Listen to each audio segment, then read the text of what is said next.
Hey, what's up everybody? I'm at the gas station.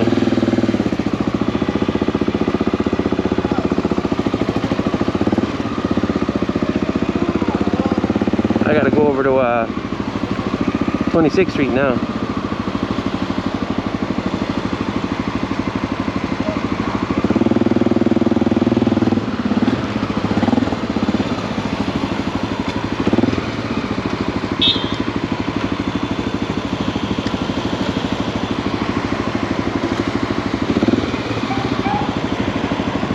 Yeah, so I was doing a video before talking about, man, that's a heck of a place to park the truck to unload. Man, that's dangerous. I guess there's no choice though. When you're trying to deliver stuff, the business is right on the corner there.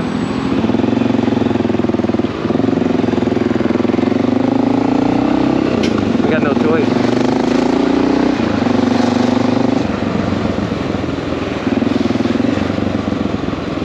Park in the middle and just do your thing.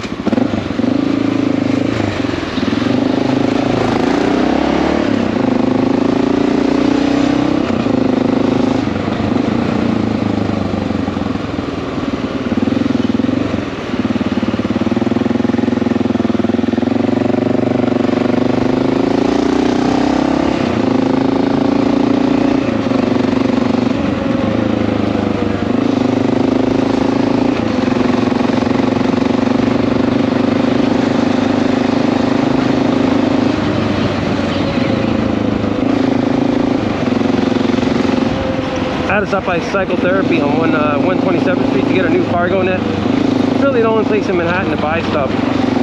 That's 13 bucks for a cargo net. Not a big deal. I mean, probably overpriced by 2 bucks, but no big deal. You buy it on Amazon, but you don't know what you're gonna get.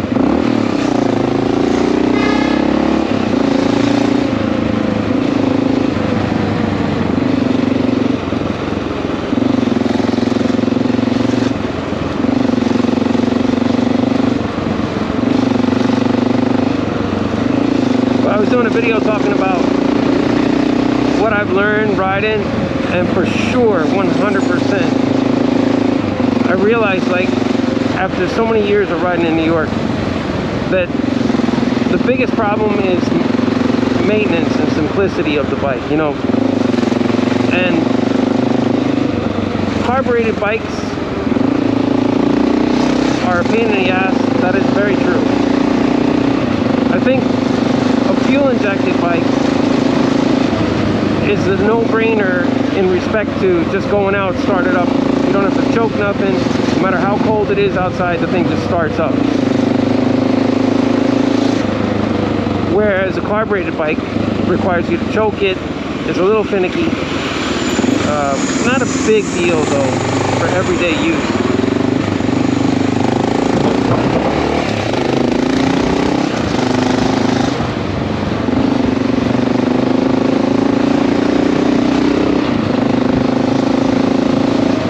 But I would say from what I've learned, definitely a carbureted bike actually wins. And I'll tell you why. Because with a fuel injected bike, when you do have problems, you can't fix it on the side of the road. And because of the theft in New York is so serious, and you can't leave a bike somewhere while you go get parts. You need something that you can get running no matter what. And when you ride a bike every day in New York, you need to check everything before you ride. You know, you do a full inspection on the bike. If you ride for a living, you need to check the bike out. When you hear sounds or something that doesn't sound right or doesn't look right, you need to resolve it or don't drive the bike, because if you get stuck somewhere, someone's just going to take that shit when you lock it up to a pole or something, or a post, and you're getting parts for it. It's going to be gone when you come back. So I would have to say carbureted and simplistic bike wins in New York. If you only work in Manhattan, you don't have to go outside of Manhattan, or you just work maybe Manhattan, Queens, real local stuff. A dual sport like a DR650 or an XR650 is totally fine. DR650 sits a little lower, so depending on your height. But I've had enough chance to ride both bikes, the KLR and this bike. But I have to have the KLR because I drive on the highway and I have to go out of state sometimes. I go out of state sometimes, you know. So obviously when it's February and it's 17 degrees, I'm not going anywhere, you know, except Manhattan. I only drive local stuff. My service calls will only be done when the weather is 30 degrees. You know, 29, 27, something like that, in the 20s. But I'm not going to go driving on the highway when it's 17 degrees. It's just too cold. But I will go around Manhattan. Local streets, it's fine. But I would have to say, from what I've learned from everything, and the maintenance, salt damage, different things that happen to the bike, what's easier to work on, so far right now, a simplistic bike wins.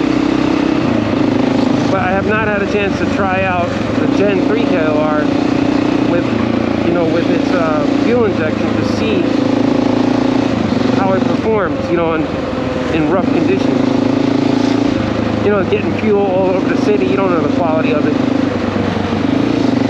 And it would be interesting to know what the deal is. But so far, based on my 3 years of using, I used a KLR for 4 years and XR for 3. I'd say the XR has less maintenance, but it is a smaller bike, a lighter bike, so obviously it's going to have less maintenance because it's not as heavy. But you know, there are drawbacks. You know, like my wife does not like ride a 2-up on this bike. I mean, she just hates it. She just told me straight out, like, I can't stand riding on that XR. So you know, like, I mean, she doesn't mind like local Manhattan stuff, but she does, as far as getting like on a highway or something, she said it's just too sketchy. I don't blame her, you know. So if you ever ride 2-up a lot, things like that, there's a lot of factors that come into play. But no matter which bike you go for, you want it to be really simple, easy to maintain, easy to get parts for, and that's going to only get worse with, you know, as things move along, because supply chain issues are just getting to be a nightmare. You know, like even getting tires now, you have to order them, you know, way before you even need them. When you see your tread wear indicator, you got to order tires, because the one, like the tires that I normally run, they're all out of stock now. So now I got to pick something else. So you know, it's just the way it goes now. It's the way the world works. You want something really simple. Air filters that you can just wash upstairs, you know, in your apartment or your house. That's the way to go. Valves that you can adjust on the fly. Oil changes you just do. I do them on the side of the road and drop off the oil at AutoZone. But this is the name of the game now, is just simplicity. And there's no other way to describe it or sugarcoat it. But if you do drive a bike, you know, for a living, but if you drive a bike for fun, you got to get the bike you want. Because if you don't get the bike you want, you're just going to regret it. You're going to be annoyed, and it's just going to eat away at you until you end up selling it. Because if you ride the bike for fun, you want to hit twisties on the weekend, you don't want to get something that's going to annoy you. You got to get the bike you want. Like, if you want a 600, get a 600. You know, if you want a leader bike, because you like to get up in those speeds, you know, you like to get up on an open freeway and do a $130, you know, you gotta get a leader bike. You know, that's, well, no, I shouldn't say that, because a 600cc would have no problem doing it. But you need a sport bike. You can't go out and buy a KLR if you like winding shit out, you know, and doing high-speed freeway stuff. A KLR is not the bike for you. And low maintenance when it comes to sport bikes is not going to be you know, it's not going to happen. But also, you want something that has good fuel economy if you're riding a bike for work. The XR is fairly decent fuel economy, but I'm seeing that these 300, like the I haven't had a chance to try out the Honda 300 Rally. That probably gets really good fuel economy. But I don't know how it is when you want to get up and go somewhere.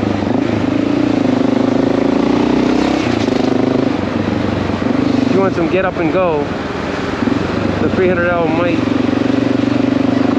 I don't know, it might not be for you, you know, what you want.